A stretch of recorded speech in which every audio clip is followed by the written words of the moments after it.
Fala, gurizada, tudo certinho?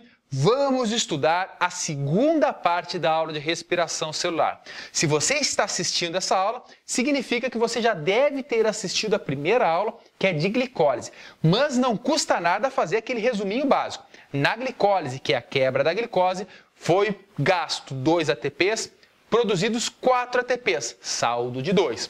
Além disso, formou 2 NADH e formou 2 piruvatos.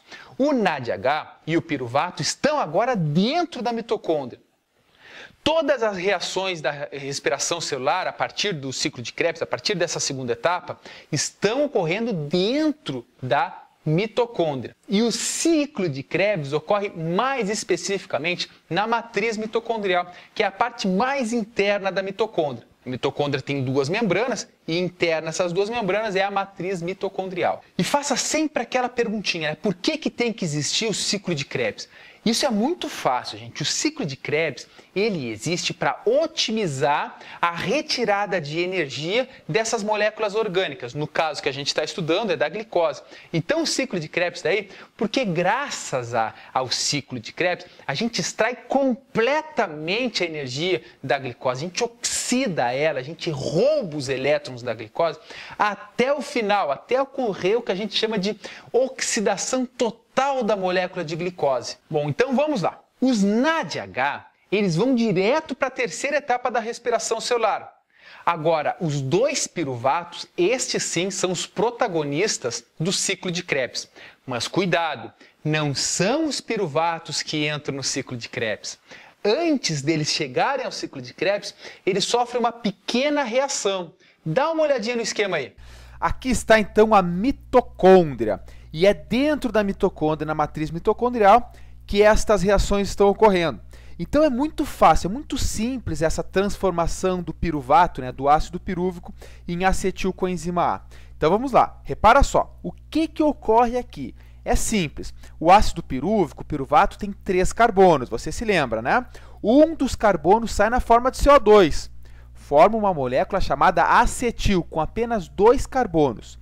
Só que esta molécula sozinha não consegue entrar no ciclo de Krebs. Ela vai precisar de uma ajuda de uma coenzima. Portanto, uma coenzima chamada coenzima A se liga a esse acetil com 2 carbonos, formando o acetilcoenzima A. E durante essa reação, liberam elétrons ricos em energia. Então, o NAD+, captura esse elétron rico em energia, formando o NADH. Sempre, gente, quando cair fora um carbono, quando ocorrer a quebra entre as ligações entre os carbonos e liberar o CO2, essa ligação tinha muita energia. E os elétrons aqui presentes, que são capturados por esse NAD+, se transformando em NADH. Então vamos lá, o que formou aqui? Ó? Formou um NADH e um CO2, basicão assim. Só que tem que sempre te lembrar que isso aqui, para cada molécula de glicose, ocorre 2 vezes, porque a molécula de glicose foi partida ao meio e formou 2 piruvatos. Bom, então você viu que quando você quebra uma ligação entre os 2 carbonos, a partir de agora, esse carbono ele sai na forma de CO2. Este é o CO2 que a gente elimina com os nossos pulmões. E nós temos agora o que a gente chama de acetil-CoA. E é o acetil-CoA que vai entrar nesse ciclo de reações que é chamado de ciclo de Krebs ou ciclo do ácido cítrico. Vocês sabem por que o nome é ciclo de Krebs? Primeiro, porque você vai ver que é um ciclo de reações que está sempre ocorrendo e tem uma molécula lá que ela faz uma ciclagem. Além disso, o nome é ciclo de Krebs porque quem inventou, quem descobriu estas reações é o Adolf Krebs, portanto, ciclo de Krebs. Inclusive, este cara ganhou o prêmio Nobel em 1953, o Nobel da Fisiologia naquele ano. Ó, que ganhar o Nobel não é para qualquer um, gente. Então vamos entender como é que é o ciclo de Krebs. Dá uma olhadinha na imagem aí. Olha só que beleza, continua lá na matriz mitocondrial. E o que entra aqui é o acetil. Lembra, para que serve o CoA, a coenzima A? Serve para apresentar o acetil ao ciclo de Krebs. O que você tem que saber aqui? Atente-se sempre, ó, C2 significa que essa molécula aqui tem 2 carbonos, o citrato tem 6 carbonos e assim por diante, né? 5 carbonos, 4 e aí vai. Então, olha só. O acetil-CoA, ele se liga ao oxalacetato, que tem 4 carbonos. Só que o CoA, a coenzima A, cai fora aqui. Então, o acetil se liga ao oxalacetato, que tem 4 carbonos com mais 2, formando o citrato, que tem 6. O citrato ele também é chamado de ácido cítrico, e por isso que o ciclo de Krebs também pode ser chamado de ciclo do ácido cítrico. Bom, então vamos adiante. O citrato sofre algumas reações e ainda com 6 carbonos, ele se transforma em isocitrato. E este isocitrato, sim, vai perder um carbono na forma de CO2. Quando perde um carbono na forma de CO2, libera elétrons ricos em energia. E aí vem espertalhando o NAD+, e captura esses elétrons, se transformando em NADH. E aí por diante, continuando, ó, perde aqui outro carbono na forma de CO2, de dióxido de carbono, e se caiu fora um carbono, também liberou elétrons ricos em energia. Vem outro NAD+, captura eles e se transforma em NADH. E aqui, gente, forma uma molécula de GTP. A gente deve estar se perguntando, pô, mas eu conheço o ATP. O que é o GTP? O GTP significa que, em vez de adenina, tem a guanina, né, na molécula energética. Só que o que acontece? Esse GTP ele é rapidamente convertido em ATP. Por isso que a gente diz que o ciclo de Krebs forma um ATP, que na verdade, né, forma sim um ATP, logo em seguida, com a transformação do GTP em ATP. Seguindo, na transformação do succinato para o fumarato, ocorre a formação de um FADH2. Gente, o FADH2 é uma molécula transportadora de elétrons também. A diferença entre o FADH2 e o NADH é que o FADH2 carrega um pouco menos de energia do que o NADH. E você vai entender logo mais na terceira etapa dessa aula, na cadeia respiratória. Seguem as reações, seguem as transformações das moléculas e do malato, para novamente chegar ao oxalacetato, liberam outros elétrons, se transformando então do NAD+ para o NADH. E repara só, o oxalacetato está de novo novinho em folha aqui, para dar prosseguimento a um novo ciclo quando ele se liga a outra molécula de acetil-CoA. Por isso que é um ciclo, né, gente? O oxalacetato se transforma novamente em oxalacetato. É uma reciclagem. E ó, o que temos que saber então de resumo? Formam 3 NADH, 1 FADH2, 1 ATP e 2 CO2. Lembrando novamente, são 2 acetil-CoA que entram.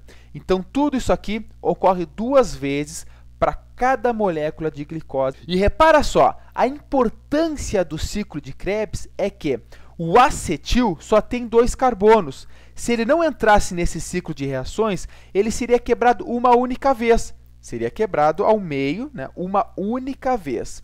E aí ia liberar energia, porém essa energia ia ser muito menor do que se eles liberassem primeiro um carbono e depois outro carbono.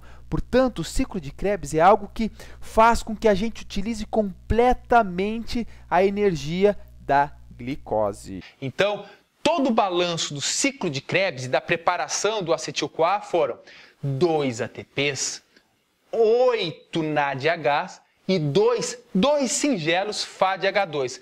Lembro para ti que a diferença entre os NADH e os FADH2 é que os NADH eles conseguem mais energia e os FADH2, embora estejam carregando energia, não é tanta energia quanto os NADH2. Então, é muito pouco ATP e muita molécula carregadora de elétrons. Mas é claro, gente, logo em seguida, na terceira parte dessa aula, vocês vão entender o porquê que é tão importante esses carregadores de elétrons. Gente, para deixar a didática excepcional, deixar bem fácil aí para você entender, eu separei um videozinho maneiro, fantástico aí, resumindo todas essas reações. Dá uma olhadinha aí. Olha lá então esta beleza de reação. Dentro lá da mitocôndria entraram os 2 piruvatos. Cada um dos piruvatos tem 3 carbonos. Logo, esses piruvatos sofrem aquela reação, se transformando em acetil-CoA. Está aqui o acetil-CoA. Liberou elétrons ricos em energia, formando o NADH, e liberou 2 dióxidos de carbonos, né? 2 gás carbônicos. Cada um desses acetil-CoA irão entrar no ciclo de Krebs. O oxalacetato que está aqui, ó, tem 4 carbonos e ele vai se ligar ao acetil, que tem 2 carbonos. E essa coenzima A vai cair fora. E aí começa aquele ciclo de reações. NADH, dióxido de carbono, novamente outro NADH, dióxido de carbono. Ó, formou o ATP. E continua o ciclo. Ó, formou um FADH2. Continua o ciclo, outro NADH e voltou ao oxalacetato. Esse oxalacetato volta para o ciclo, se ligando a outro acetil e tudo se repete. E aqui fica então, para vocês olharem, ó, desde lá da transformação do piruvato em acetil-CoA até o final do ciclo de Krebs, contando os 2 piruvatos que entraram, olha tudo que formou, 2 NADHs, 4, 6, 8 NADHs, 2 FADH2, 2 ATPs e 6 dióxidos de carbono. Esses 6 dióxidos de carbono são lá dos 6 provenientes dos 6 carbonos da glicose.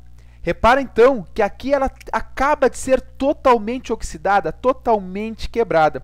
E assim o ciclo de Krebs termina.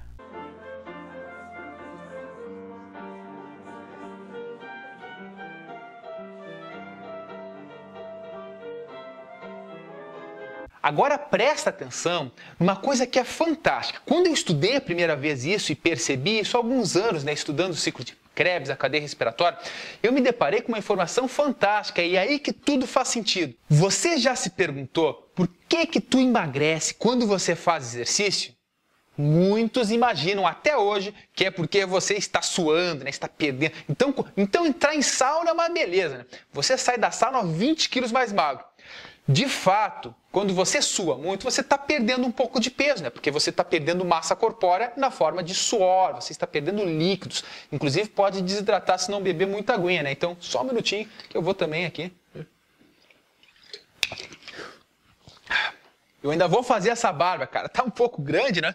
Mas eu só vou fazer ela depois que eu acabar de gravar a terceira etapa dessa aula, que eu devo gravar só lá por daqui uns 3, 4 dias. Então ela vai estar um pouco mais robusta ainda. Enfim, a gente quando perde água, a gente perde peso. Quando sua, perde peso, mas não emagrece. Você emagrece porque quando você está correndo, fazendo muito exercício, você está fazendo muita respiração celular para produzir muito ATP. Então veja bem, quando você está fazendo essa respiração celular, principalmente aqui no ciclo de Krebs, você não está liberando CO2? Com certeza está liberando CO2. Portanto, essa glicose que você adquiriu ao comer o pãozinho, ela está saindo, parte dela saiu com o teu sorete, com o teu cocô, com as tuas fezes, e parte dela está saindo neste momento em forma de CO2. Isso é fantástico, gente. Como tu não acha fantástico? Tem que achar fantástico. Isso é lindo. É tão bonito isso. O cara quando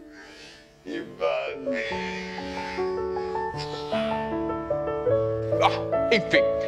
Então, gente, lembra bem, quando você está fazendo muito exercício e o teu estoque de açúcar começa a diminuir, você consequentemente começa a queimar gordura.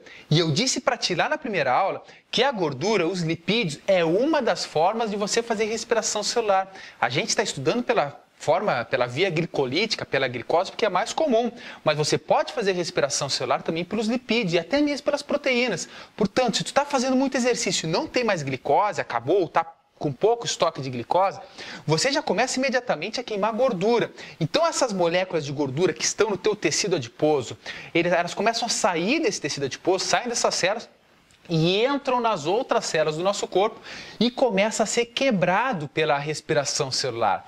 E essas moléculas de lipídios, por exemplo, saem e vão liberando esse CO2 que a gente manda embora pela respiração. Eu, particularmente, acho esse assunto fantástico, acho que tudo encaixa. Quando você se aprofunda um pouco mais na bioquímica, começa a ler essas reações, você vê que tem toda uma lógica, gente. Bom, gente, então procure agora a terceira etapa dessa aula e nela a gente vai entender o que ocorre com os NADH e os FADH2 produzidos em massa até agora. Um grande abraço e até o próximo vídeo.